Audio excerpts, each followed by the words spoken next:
Вот это самый опасный участок.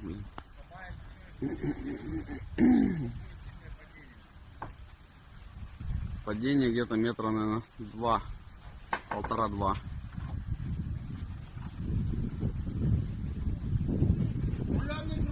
Рулем не крути, так и езжай.